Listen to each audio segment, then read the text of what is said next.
Hey, mamas. Welcome back to another awesome episode of the Mama Work It podcast. So glad you're here as always. My name is Marissa Lonick. I am your host, working mama of 4 kids and the founder of Mama Work It, where we support women in the juggle of mom life, work life, wife life, fill in the blank life. Excited today to introduce you to our guest. Her name is Elodie Ferchaud. She is a mom of 4, a global explorer, and the co-founder and chief revenue officer of Boundless Life, a company she built to design the kind of life she dreamed of living with her family. After years leading global brands at P&G and L'Oréal, Elodie traded boardrooms for boarding passes, determined to create a lifestyle that enabled balance, adventure, and meaningful growth, both for her children and for herself. With Boundless Life, she's helping families reimagine how we live, learn, and work by taking life on the road and building a community that supports personal and professional dreams without compromise. Elodie, I am so excited for this conversation. I, pre-kids, was an avid traveler. Since then, have not traveled as much. So I can't wait to hear your tips and tricks and ways to make this happen. Thank you for being here. With pleasure. Thank you so much for having me. I'm excited about this conversation today. Yeah, me too. Well, good. Let's get started just with learning a little bit more about your journey, how the Boundless Life idea came up, how this all sort of came to be. Yeah, with pleasure. It's been a very interesting journey for the least. It feels like I've had different lives, and I love to think about my life as having so many different chapters because I feel like suddenly time expands, and that's one of my big mottos in life. In any case, like you mentioned, I'm a mama of 4, like you, I think. Currently recording this from Tokyo. We're in Japan. I'm originally from France. And my kids were born in between Japan and the UK. Their dad is Swedish, so we're really from the world, like the girls would say. I've founded Boundless Life with Mauro and Rekka. But before building Boundless, we had more of a traditional expat life, I would say. So we were basically living for about 3 years in different places, different countries, working for big corp. Especially between Europe and Asia. I've always had a lot of love for Asia and for its culture. And in the last year in Big Corp, what happened was COVID. And I think for many of us, that had obviously a big impact on our lives. And for me, there was a point where I really needed a break. So back then we were in London, big commuting time. And when COVID suddenly started, all the schools closed in London. So not only I had remember. to run I the remember business, that. it was intense. It was really intense. But I also had to homeschool the girls for like a good 6 months. For me, it was really a wake-up call. I realized that life could be really short. And also I realized that the education hadn't changed so much because I was doing actually the schooling for the girls. And at least for me, it hadn't changed enough. And that's how this crazy idea came up, to enable families to live and learn around the world. And so we created this ecosystem where families can travel and live across different locations while having the stability of a home, of a community, and of a consistent education program. It was 4 years ago almost, because we'll celebrate our birthday in February. And now we're in 8 locations and 3 continents, which is pretty exciting, with really the vision that families can live wherever they want. There is a big notion of freedom for us, and basically giving this back to the families so they're not stuck to one place or one school, but they can really design the life they want. And that was really the intention, so that just simply you have more fulfilling lives. At the end of the day, that's what it is all about. Better connection for the families, and an uprising that is also more conducive of being global citizens for the children, because we believe that's what the world needs most at the moment. Yeah. Oh, I love this so much. Okay. I want to better understand. So you're a mom of 4. Are all 4 of your kiddos in school these days? So I have three in schools. I have an 11, a 9, and a 7-year-old who are all in school. And then my little baby is 9 months old, so he's with our au pair at the moment. Very Got different it. life stage. I'm sure we'll talk Yes, about it yes. later. But yeah, I've really set it up in a way that I believe the kids need to be with other kids at school, and then I'm able also to do what I'm passionate about, Got it. which is building Boundless. So we all have our balance. Okay. Okay. So they're not being homeschooled. They're actually at a school where you're living That's right. overseas. Mhm. And then for families who are interested in this type of lifestyle, how does that work with jobs? Yeah, there is a very important element, which is definitely to set up your life work wise so you're able to do this. Most of the families who are joining Boundless are either working for remote companies or have their own. So they might be freelancers. We have a lot of consultants who are able to move around and have that flexibility. Now, the beauty of the program is also that you don't have to commit for a year, right? So you can join for like 4 weeks or 3 months. You're basically the one deciding for how long you want to join or can join. So there is many families also have the opportunity to ask for a sabbatical or ask for the option to work remotely for some time. Um, and that's what they basically ask for when they're joining Boundless. So usually the main challenge is education when we have that idea. Like many families want to live abroad, but then it's like, what's going to happen with my kids' education? And that's the number one challenge. So that's the one we focused on. And the second one is community, like my support network. And I think as working mom, we know it, right? This is critical. You need to have your Yes. peers around to help.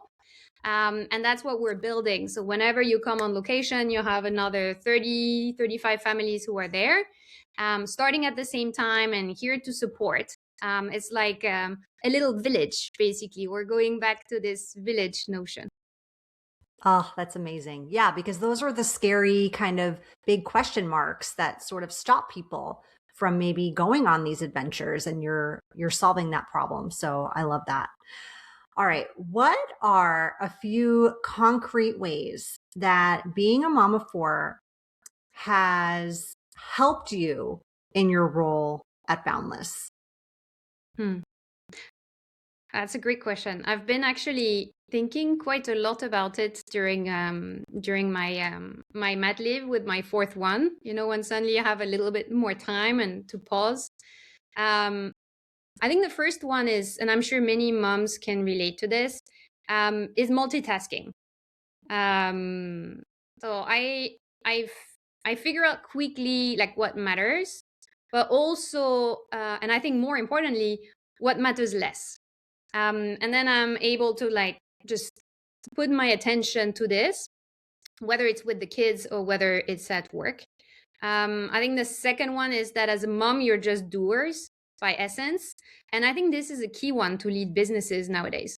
It's not about the strategy.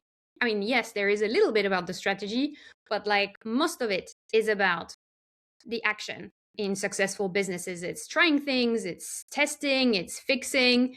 And I think as a mom, this is what you do intuitively every day, right? There is a tantrum, you try something else. Like it's the same thing as when there is a business Yes. crisis. Um, I think the third one is being super flexible. So I used to be like mom of a type A person and super controlling. Um, I think I was a very different mother with my first one versus now with my fourth.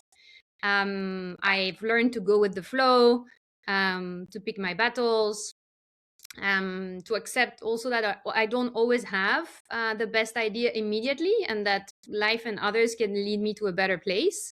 And I think that's super powerful as a business leader as well. And that I learned it from my kids. Um, and I think I would just like to close with one last one, which is about being empathetic. Um, I think as the family gets like bigger, I still try to make time with or special time with every single child. And I've realized the power of doing the same also with my team. So making sure that I make space for each person, each personality, that I ask questions, that I listen, that I'm present. It's obviously not possible as often, but I think what matters is this quality time, even if it's not all the time. Yes. There's so much we can learn. I do strongly believe that motherhood is a superpower as leaders. Yeah. Yeah. And it's kind of like you were saying how you were a totally different mom now than you were with your firstborn. I mean, I can totally relate to that as well. I mean, you're always growing in your career too. Like when you first entered in the corporate world with what you were doing, you were probably really different than how you are now as, the leader of this organization. So even just like we're always on this growth journey, no matter if that's related to being a mom or related to being an executive or a career person or whatever that is. Yeah, and I think motherhood teaches you that it's okay also not to know. It's okay to be uncomfortable. Hmm. And again, those are so powerful, especially when you like with Boundless, it's a whole new world. No one has ever done it before. So we're kind Yes. of figuring things out with our crew and with our families. And you just need to be comfortable with the unknown. And that's something that like being a parent, being a mom really prepares you. You learn it on the go. It's not always an You easy do. journey, but I think that's You part learn of the on the job. you learn on the You job. learn on the Exactly. job. Absolutely. Yeah, I know. I know. Sometimes I do wish there was a manual, but then it probably wouldn't work for Right? there's no one size fits all, right? So, This is so right because the same rules don't apply the same to all the kids. Same thing as with yes. your employees. Yeah. Yeah. So you have some kind of frameworks that you can use and that you can reapply, but a lot of the final perfect execution comes down to trying, testing, Mhm. making mistakes, and recognizing when you make mistakes. And I think again that's Yeah. something that works well with the children and with your teams. Yeah.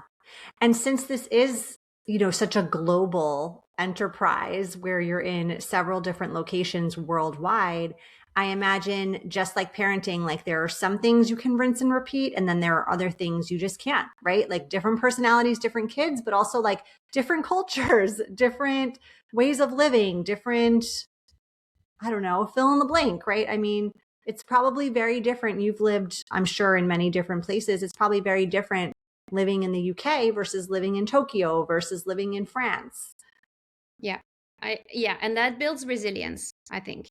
That builds grit, and which is also one of the reasons why we decided to do and start Boundless, because with a strong belief that the kids will need that even more in the future, in this future that is unknown. Like that will be resilience and grit will be one of the key skills needed. But you're so right. Like the first time I came to Japan, which was 13 years ago, I had no clue what was waiting for me. And it transformed me in the most beautiful ways. But it was a ride. Like we talk often about rides with Boundless, like a lot of up and downs. That's how I love to enjoy my life. It's big emotions, big learnings, big up and downs. Um, but going through different cultures, I think it's part of it. But you also discover who you are, because at the end of the day, like traveling is not only about seeing nice pretty new places, it's about learning who you are, who you want to be Yes. along the journey. And it's only by having like some frictions that I think this happens even more. Friction really helps you to discover what works, what doesn't, who you are. Mm. Yeah. Agree. Okay. So for the mama listening who is really intrigued by this idea, she wants more freedom. She wants more meaning. She wants more possibility for her kids. Where could she start today? And maybe this means, looking into a program and moving across the world, but maybe it doesn't. What could she do? Yeah, I agree. It doesn't need to mean like moving across the world. I think it all starts with intentionality. Intentionality meaning asking yourself like what matters to you as a mother? Which values and skills do you want to teach your kids? And really letting go of a lot of the social obligations and instead focusing on what you really think matters will be liberating. Because I think that when you do less of what feels unnecessary and more of what really matters, that's when you find freedom and you figure out also who you are. And yeah, you don't need to go to the other side of the world, but I do think that travel sometimes helps to make that space. Yes, agree.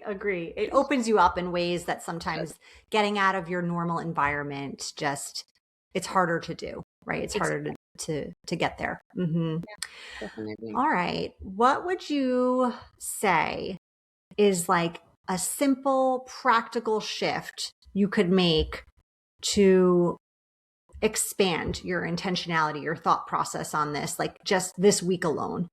Mm, I love that. I think like one simple advice I would have is just like this week, like plan one micro adventure and plan one micro community moment. Um, and a micro adventure can be like as simple as, I don't know, taking your kids somewhere you've never been in your own city, or going to a new neighborhood, a new park, a new museum, a hike, and putting it in the calendar like an appointment, I think is important. So it really happens. And I said also micro community because like we've seen the power with Boundless of getting people together again, and sharing. So it's about talking to one new person there. I don't know, it might be a new parent you have never talked to at school, or the barista you see every day and you know no one nothing about, or the local shop owner. But like asking like one real question and trying to connect with people, because I think as soon as you try to change one little thing in your everyday, suddenly your world will start expanding, even if you're not changing your country. But I think there is a lot of power in creating this newness and this change in your everyday. So time slows down, and you get new connections, new experiences. Love that. And I also love the idea of talking to someone maybe that you have either a minimal interaction with every day, like you said, or someone who you just, happen to start a conversation with when you're out and about. Something that I like to do when I'm meeting new people, I, um, if they have an accent, I like to ask, where's your accent from? Where are you from? And that always strikes up such a great conversation because maybe I'll learn they're from another country and then we have a conversation about that. Maybe I'll learn, they're from another state and we talk about that or whatever. And if they don't have an accent, that's fine too. I'm sure we can find another thing to talk about, but it's a great way to really open up that conversation, not just geared maybe on like, oh, the weather today or like, you know, Mm-hmm. the coffee I'm drinking or whatever it is. Yeah, definitely. And I think that brings we have a tendency to be in a wheel, right? And everything is so planned, and we keep on running in that wheel. Adding those micro moments and suddenly a little bit of disruption brings back some of the spontaneity I think that we've lost in our lives. And spontaneity means like moments that are really full of life.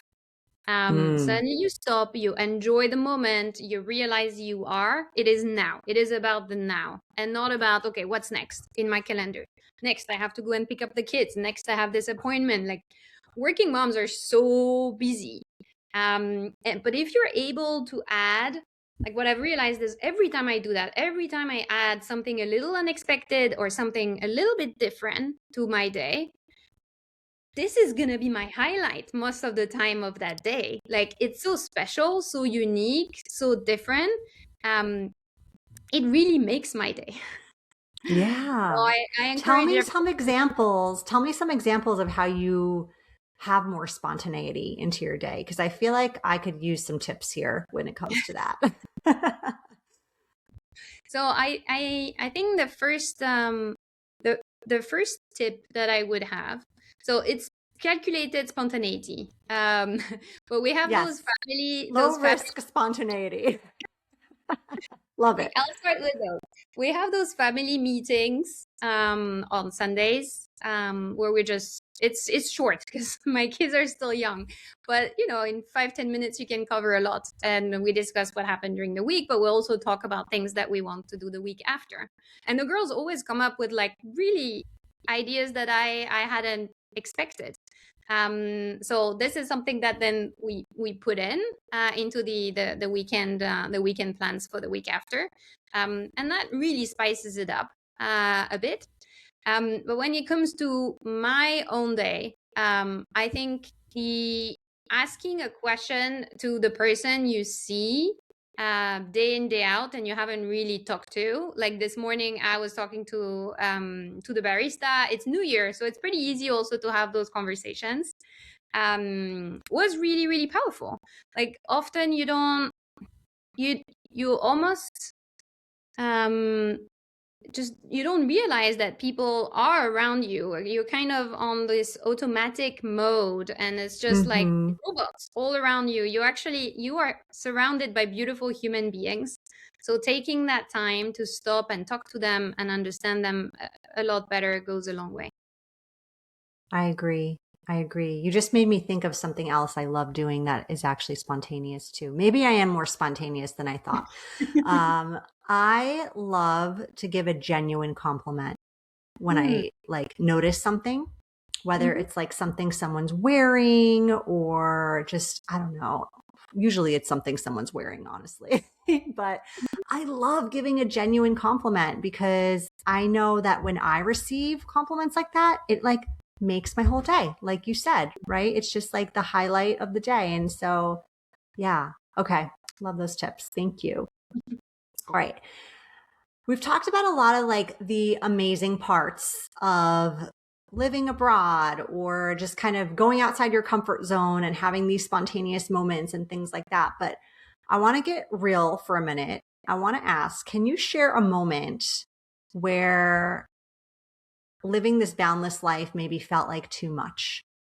And what tools or mindset shifts helped you keep going without abandoning, this passion and this vision that you had for this very free life for your family? Yeah, I think one of the hardest moment in the past year in 2025, and one of the most beautiful at the same time, but has been when we welcomed our fourth one. So when we learned that Victor was coming, we were super excited. Obviously, we had been hoping for those news for some time, but I was also super scared because it was already intense to lead the business with the girls, with three, and it was really really hard for me to imagine how it would be to keep up with the same pace and have a baby back home. Restless nights, waking up, and just suddenly no logic to anything. Like now with the girls, I can understand, like I can plan. I know that if I do this, they will behave like this, and I can plan my day. But with the baby, it suddenly became like really, really hard. So I was really, really scared. I also wanted my mat leave, but at the same time, it's a startup. So I knew the team could hold the fort, but I didn't know how it would be with four kids. And that was really, really scary. Um, I think, like in anything, the key has been to have the right support system, and just accepting that I couldn't figure it all by myself. So my partner was really instrumental in the journey. He's like my best friend, my coach. So, and for him, everything is possible. Like he has this like, yeah, everything will work out as long as you give yourself the right tools. And for me, the right tools was really about support. I have a tendency to be this, I can do it all. Like I just give it to me, I can do it, and it adds on, adds on. Like I'm learning now on how to say no. I'm learning on how to say, please help me, and accept that it's easier when more people are there to support. So for me, it's been about figuring out this network system, having the au pair in place so I have the flexibility. She's around when I need her. Offloading the less important as well, because again, I had a tendency to just do it all, and that doesn't serve anyone. But also make sure that I keep time for fundamental moments with the kids, because at the end of the day, like if I had lost some of those important moments, I think my happiness level and therefore my motivation and drive to bring all this back into the business would have been gone. So identifying, okay, what are those moments that I don't want to miss out on? So it's wake up time, it's breakfast, and it's pick up at school. Like for me, those are the three key ones. That's when the girls are receptive, keen to connect, and we have an incredible time. That's when we can make memories. Those ones I will never touch them. So I have this kind of routine now in my day where I know like what is 100% dedicated to family. It's blocked. I have a solid support system for the baby, and then that gives me space to basically grow the business. But it has been a journey, an interesting one to move from 3 to 4 while running a startup. Yeah, I bet. All right, $1 million question before we move into the lightning round. Where's your next home base after Tokyo? So we've been in Tokyo for a little bit of time because I was pregnant. So Victor was born here and I couldn't travel as much, but also because we just launched Japan. So Japan is our 8th location and it just opened last Friday. So I'm super excited about this. We'll be here until mid of June and then we'll go back on the road. So next year we'll be doing Greece, and then head to Spain, and then eventually come back to Japan. So we'll be on the road now with 4 kids, and I will be taking a whole line in the airplane, which is super exciting. But everyone is looking forward to it. Yeah, awesome. Okay. All right, Elodie, we're going to move into our lightning round now where we just like to ask some random, fun, personal questions so our listeners can get to know you a little bit better. Are you ready? Ready? Okay. What is one app you cannot live without? Oh, so living in Japan, my go-to app is Google Translate. Otherwise, I could not survive in this country. So that's my lifesaver, and that's my best friend at the moment. Google Translate. That makes perfect sense. Yes. What book are you reading right now? I'm reading Let Them by Mel Robbins. Yes, I read that. Yeah. Which was published already a few years back, and I just wanted to go back to it. For me, it's a great reminder to reclaim your personal power, by letting go of controlling others. And I think it's again super relevant with your kids, and with your colleagues. But I've loved like plunging into her podcast and her book. So yeah. Same. Yeah. Yeah. That was a really good book. All right. If you could only eat one food for the rest of your life, what would it be? Calories don't count. Calories don't count. Then I'm definitely a ramen person. Okay. Especially now it's winter. There are so many different variation of it. Being French, I should talk about a French dish, but I feel like I'm more Japanese now than French. And it's really my homey food. It makes me feel good. Do you cook it often or do you usually get it from a restaurant? I do cook it sometimes, but the restaurants ones are definitely much better. But I can do both. Like my cooking skills have gone better kid after kid. So it's getting there. Yes, same here. More practice. That's right. Practice makes perfect. Yeah. All right. Last question. If they made a movie about your life, who would you want to play you? Oh, Oh dear. Can I choose Natalie Portman? Oh, I see it. I totally see it. Come on. No, but Yes. for me, she's like she's this lady who can sell you the idea of a woman something and building something really bold, but at the same time, you can imagine she's the one packing lunches at 6 a.m. You know, like she And has she that look, duality yeah, that is basically my daily life. So I would yeah, I would pick Natalie Portman. yeah. And she looks like you. And Oh, she probably could pull off a killer French accent. Yes, I she could, agree. for sure. I Yeah. think she has a French husband. Well, she used to actually, in any case. Oh, I don't know. We'll have to Google that after. Okay. Well, Elodie, please tell our listeners where they can connect with you, find out more about Boundless Life adventures, and we will officially wrap up. Thank you. Yeah. So if you're interested in hearing and learning more, then definitely go to our website, boundless.life. And then you'll be able to get some more information, but also book a call with our reps. They've all done the Boundless Life or are living it, so they know really well and can support.